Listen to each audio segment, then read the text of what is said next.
வணக்கம் சூரிய சொந்தங்களே, சந்தோஷத்தோடு சந்திக்க வந்திருக்கிறோம். மீண்டும் மீண்டும் சாதனை படைத்து மீண்டும் மீண்டும் விருதுகளை சுவீகரித்துக் கொண்டு வணக்கம் டிலா. வணக்கம் நவா. சூரிய சொந்தங்களுக்கு உற்சாகமான காலை பொழுது வணக்கங்கள்.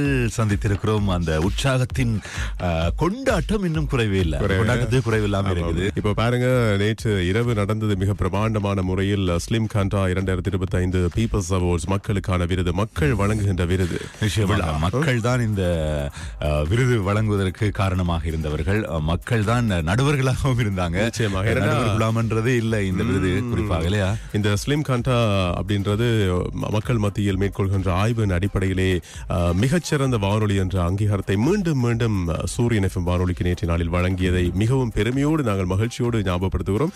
எங்களுடைய மகிழ்ச்சியை நாங்கள் எப்பயுமே சூரிய சொந்தங்களுக்கு தான் சமர்ப்பிக்க வேண்டும். கண்டிப்பா. ஏன்னா இந்த வெற்றிக்கு பின்னால அவங்க தான் இருக்கிறாங்க, எங்களோட சூரிய சொந்தங்கள், மக்களாகிய சொந்தங்கள். எனவே உங்களுக்கு தான் இதை நாங்க சமர்ப்பணம் செய்கின்றோம். நிச்சயமா கொண்டாட்டத்தில் நீங்க தான் முக்கிய கதாநாயகர்கள். ஏனென்றா சூரியன் நேயர்களுக்கு என்று ஒரு தனித்துவம் இருக்கிறது, வானொலி ரசிகர்களுக்கு என்றே ஒரு தனித்துவம் இருக்கிறது, அதிலும் சூரியன் நேயர்களுக்கு மிகப்பெரிய தனித்துவம் இருக்கிறது. சூரியன் வானொலி அவர்கள் தங்களுடைய குடும்பத்தில் ஒரு அங்கத்துவனாகத்தான் எப்போதும் கருதுவார்கள். பொதுவா ஒரு வானொலி சேவை வந்து நிகழ்ச்சிகளை படைக்கிறாங்க, நாங்க கேட்கிறோம், பாட்டு கேட்கிறோம் என்ற அந்த மட்டத்தோடு முடிக்காமல் சூரியன் வானொலி எப்போதும் தங்களுடைய குடும்பத்தில் ஒரு அங்கத்துவராகத்தான் சேர்த்து அவர்கள் கொண்டாடுவார்கள். எனவே அந்த வகையில் சூரிய நேய சொந்தங்கள் அனைவருக்கும் மீண்டும் மீண்டும் எங்களுடைய நன்றிகளை நாங்கள் தெரிவித்துக் கொள்கின்றோம். நேற்று நாளில் மிக பிரமாண்டமாக நடந்தது. மிக பிரமாண்டமாக ஒரு விருந்தகத்திலே நடைபெற்றிருந்தது. ஏராளமானவர்கள் வந்திருந்தார்கள். அது மட்டுமல்லாமல் எங்களுடைய ஹிரு வலையமைப்புக்கும் அதிகமான விருதுகள் அள்ளிச் சென்றார்கள். 9 விருதுகளை எங்களுடைய ஊடக வலையமைப்பு, எங்களுடைய ஹிரு வலையமைப்பு முழுமையாக பெற்றுக் கொண்டது. எனவே ஆசிய ஒளிபரப்பு கூட்டுத்தாபனமாக இயங்குகின்ற எங்களுடைய வலையமைப்பு மிகவும் பலமான வலையமைப்பு, இலங்கையில் இருந்து ஒளிபரப்பாகின்ற சர்வதேச அளவில் அங்கீகாரத்தை பெற்றிருக்கின்ற மிகப்பெரிய அளவிலே கவனத்தை ஈர்த்திருக்கின்ற மிகப்பெரிய ஊடக வலையமைப்பாகத்தான் எங்களுடைய வலையமைப்பு வலம் பெறுகிறது. எனவே நேற்று நாளில் மீண்டும் ஆண்டின் மிகச்சிறந்த தமிழ் வானொலிக்கான மக்கள் விருதை சூரியன் எஃப்எம் வானொலி மீண்டும் மீண்டும் தனதாக்கி கொண்டது. ஆகவே மீண்டும் மீண்டும் எங்களுடைய நன்றிகளை நேயர்களுக்கு தெரிவிக்கிறோம். இப்போ 9 மாதங்களாக சிக்கி தவித்த விண்வெளி வீராங்கனை வீரர், அதாவது சுனிதா வில்லியம்ஸ் மற்றும் வில்மோர் ஆகியோர் பூமியை வந்தடைந்தார்கள். வில்மோரை பற்றி ஏன் பேசுறீங்க இல்ல அப்படின்னு சொல்லி எங்கள்கிட்ட இல்ல, பொதுவா சமூக வலைத்தளங்கள்ல நாங்க தான் பேசுறோம். சுனிதா வில்லியம்ஸ் மட்டும் தான் போயிருந்தாங்க அப்படி எல்லாம் சொல்லியிருந்தாங்க. எனவே அவங்க சந்தோஷமா பத்திரமா உலகமே எதிர்பார்த்து காத்து கொண்டிருந்தாங்க. மகிழ்ச்சி, உண்மையில உலகமே பார்த்தது நேற்று இந்த நேரடி ஒளிபரப்பை. மிகவும் மகிழ்ச்சியா இருக்கிறது. உண்மையில மிக நீண்ட காலத்துக்கு பிறகு சாதாரணமான பயணம் கிடையாது.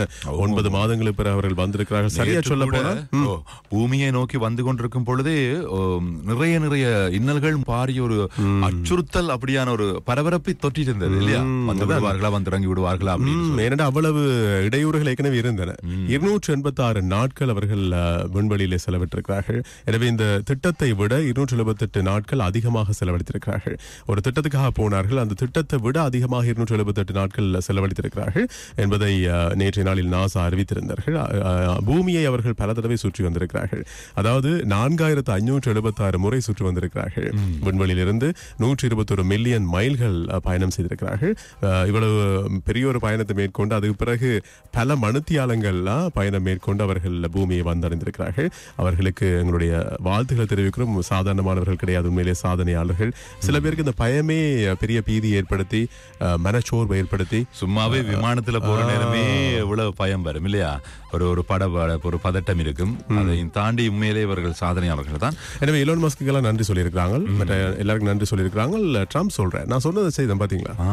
நான் சொன்னேன் தானே இவர்களை மீட்டுட்டு வருவேன், வந்தனா இல்லையா. அதே மாதிரி கெத்தா சொல்லியிருக்காரு. சரி.